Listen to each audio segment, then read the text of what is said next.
Hello everyone, welcome to my another video. तो आज मैं जिस ड्रामे की एक्सप्लेनेशन करने वाली हूँ वो बहुत ही अमेजिंग है। आई होप आप लोगों को पसंद आएगा।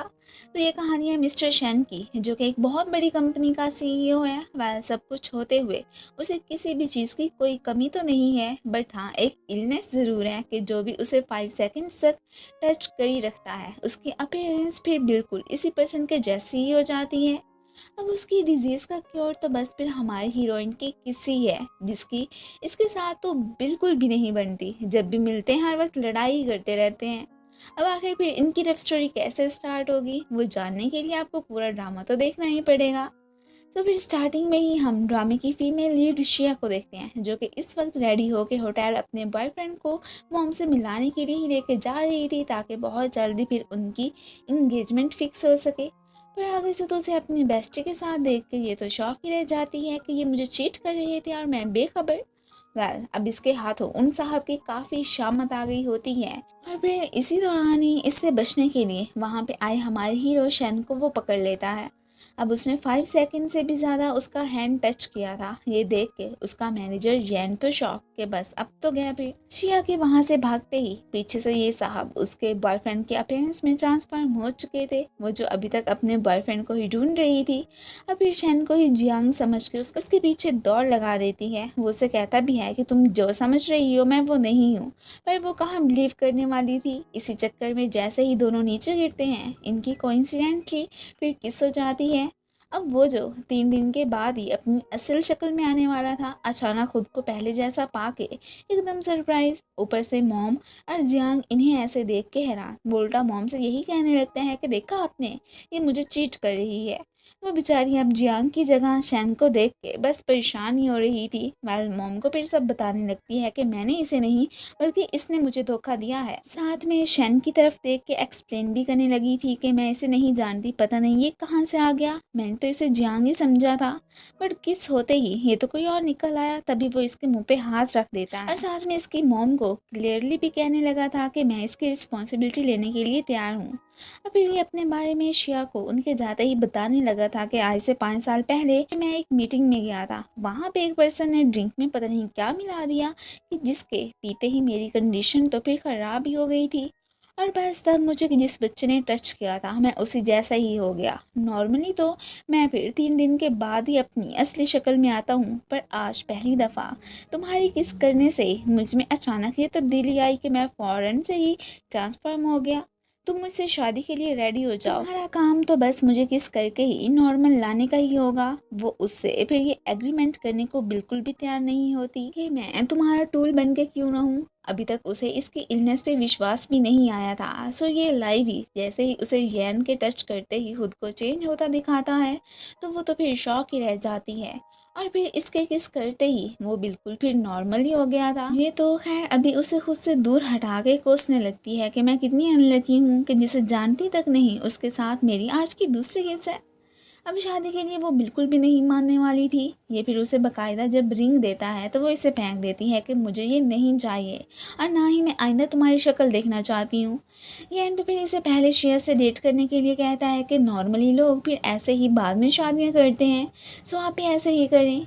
ये अपने आइडल चैन चिंग से ख्यालों में बातें करके अपने साथ हुए बैड इंसिडेंट का ही बताने लगी थी कि तभी फिर इसे कंपनी की तरफ से इंटरव्यू देने के लिए बुलाया जाता है। ये भी फिर अपना रिज्यूम लेके वहाँ पे पहुँच आई थी। वेल, आगे से इस कंपनी के सीईओ शैन को देख के सरप्राइज रह जाती है कि अच्छा तो तुम थे।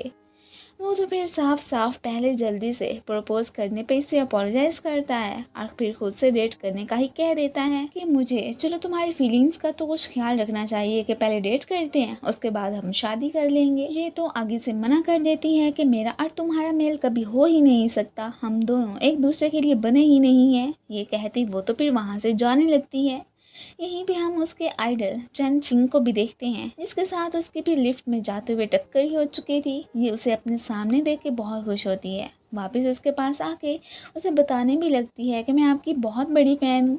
यहीं पे फिर शन भी आ चुका था। ये साहब तो उससे अपने प्रोजेक्ट की ही बात करने आए थे कि तुम उसमें इन्वेस्टमेंट कर दो ना, वो तो नहीं मानने वाला था। इनकी बातें सुन के ही अब शिया को पता चलता है कि एक्चुअली में ये दोनों तो फिर भाई ही हैं।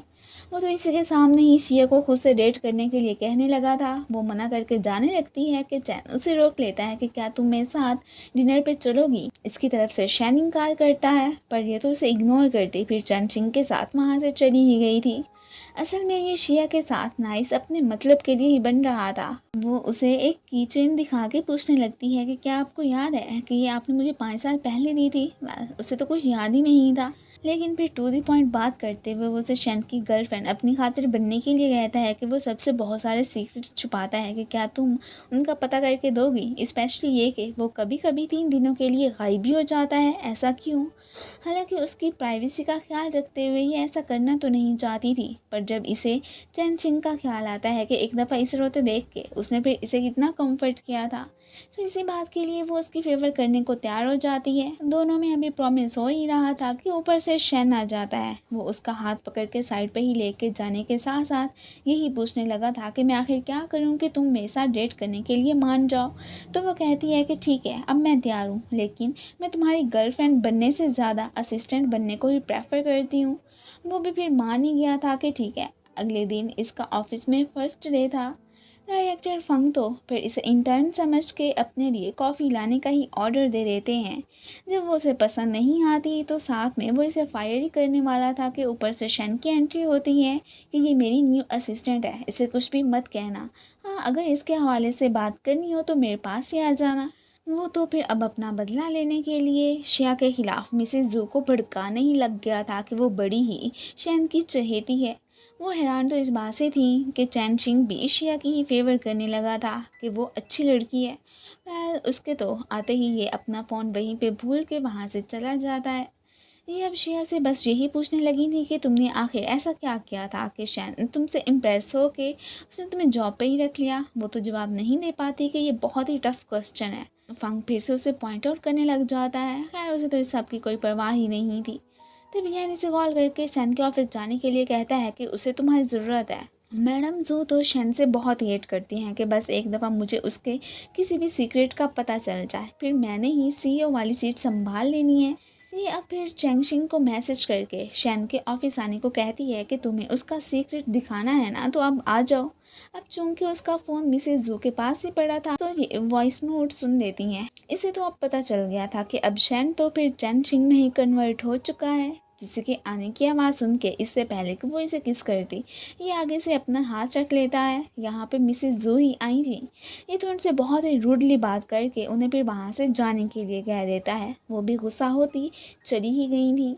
पीछे से ये उसे किस करने के साथ साथ वार्न भी कर देता है कि आइंदा के बाद अगर तुमने स्पाई बनने की कोशिश की ना, तो फिर तो गई तुम मेरे हाथों से। ये तो खैर अभी भी नहीं सुधरी थी। एक कैमरा ही उसके घर में लगाने का सोचती है कि अब तो पक्का उसकी ट्रांसफॉर्मेशन चैन देख ही पाएगा। अभी ही शैन ने फाइल्स इससे अपने घर मंगवाई थी। अब आगे से फॉर्चुनेटली उसे ना देख के ये तो जल्दी से वो कैमरा यहाँ पे सेट ही कर देती है। इतने में वो भी आ गया था कि तुम कितनी स्लो हो, 1 घंटे से यहाँ पे क्या कर रही थी। इधर वो तो उसे ऐसे देख के ब्लश ही करने लगी थी। वो तो फिर उसे जितनी दूर जाने की कोशिश करती ये उतने ही क्लोज आई जा रहा था। पहले तो वो वहाँ से निकलती है एंड देन दरवाजे से ही फिर इसे फाइल्स पकड़ाती भागी गई थी। बाहर आके इसने शन को टच करने के लिए एक आदमी को भी पैसे दे दिए थे। ऑफिस आके वो अभी ये देखने की कोशिश कर रही थी कि वो अभी तक ट्रांसफॉर्म हुआ या नहीं। यैन उससे उसका लैपटॉप मांग लेता है, ये नहीं देती तो वो छीन ही लेता है। और साथ में अब अपने सामने शैन को अपनी असली हालत में देख के शौक कि अब तक ट्रांसफॉर्म क्यों नहीं हुआ। वीडियो में तो शैन ही नज़र आ रहा था। ये देख के सभी शौक ही रह जाते हैं। वह वो तो फिर वहाँ से यूं गायब होती है जैसे गधे के सर से सींग। यैन तो फिर शैन के एब्स की तारीफ करने लगा था।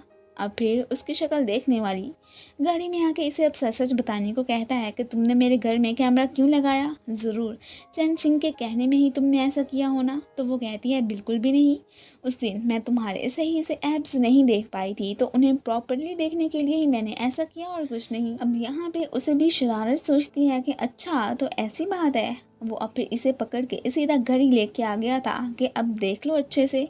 इसका फोकस ना देख के फिर यही कहने लगता है कि क्यों अब क्या हुआ तुम्हें, अब नहीं देखना चाहती हो। वह वो इसे फिर बेड पे गिरा देती है कि तुम तो बहुत ही स्लो हो, मैं करती हूँ ये काम। खैर वो भी कहाँ हार मानने वाला था। अब इसके मुंह से सब उगलवा ही लेता है कि वाकई में ये तो चैन चिंग के कहने पे ही उस पर नज़र रखी हुई थी। यहाँ पे वो अब उस बात के लिए इससे अपोलोजाइज़ भी कर लेती है कि मैं आइंदा ऐसा नहीं करूँगी। और फिर उसे यही पूछने लगता है कि वो तुम्हारा आइडल है, इसलिए तुम ये सब उसके कहने पे कर रही थी ना। तो आगे से ये कहती है कि नहीं, वो तो मेरे लिए इससे भी ज़्यादा इम्पोर्टेंट है। ये कहती वो तो फिर वहाँ से भाग जाती है। और फिर इसी के साथ ही ये पार्ट ख़त्म हो जाता है। Thanks for watching.